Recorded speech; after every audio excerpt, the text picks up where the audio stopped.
च्या संबंधाने त्यांनी तात्काळ कारवाई केली पाहिजे. दरम्यान ठाकरेंच्या शिवसेनेच्या उपनेत्या सुषमा अंधारेंनी डॉक्टर कुटुंबियांचं सांत्वन केलं. यावेळी उद्धव ठाकरेंनी पीडित कुटुंबियांशी संवादही साधलाय.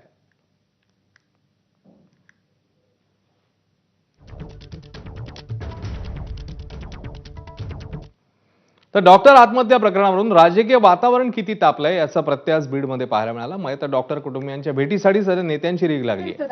ठाकरेंच्या शिवसेनेच्या उपनेत्या सुषमा अंधारे, राष्ट्रवादीच्या रुपाली ठोंबरे पाटील कुटुंबियांचं सांत्वन करण्यासाठी पोहोचल्या. यावेळी पीडित कुटुंबासमोरच दोन्ही नेत्यांमध्ये शाब्दिक चकमक उडाली. दोन्ही महिला नेत्यांना पीडित कुटुंबाच्या दुःखाचा क्षणभर विसर पडला. महिला अत्याचाराविरोधात आवाज बुलंद करणाऱ्या महिलांनी थेट आपल्या पक्षाची आणि नेत्याची प्रतिमा अधिक चकचकीत करण्यासाठी आवाज बुलंद केला.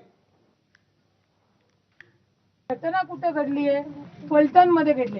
कायद्यानुसार ज्युडिशियल हे वेगळं येतं दादा.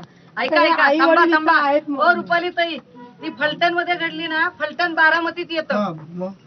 बारामती लोकसभेत येतं, जिथं सुनेत्रा वहिनी उभ्या राहिल्या होत्या निवडणुकीला. इथेही त्यांचीच जबाबदारी आहे आणि इथेही त्यांचीच जबाबदारी आहे. दोन्ही जबाबदारी संपूर्ण महाराष्ट्राचे विषय तो नाही. आणि राज्याचे उपमुख्यमंत्री आहेत ते जे म्हणतात ना की तू इथं पालकमंत्रीची, तर तिथं प्रशासनाला आणि आयोगाला सांगणं, आयोग करणाऱ्याला म्हणजे तपास अधिकाऱ्याला सांगणं गरजेचं.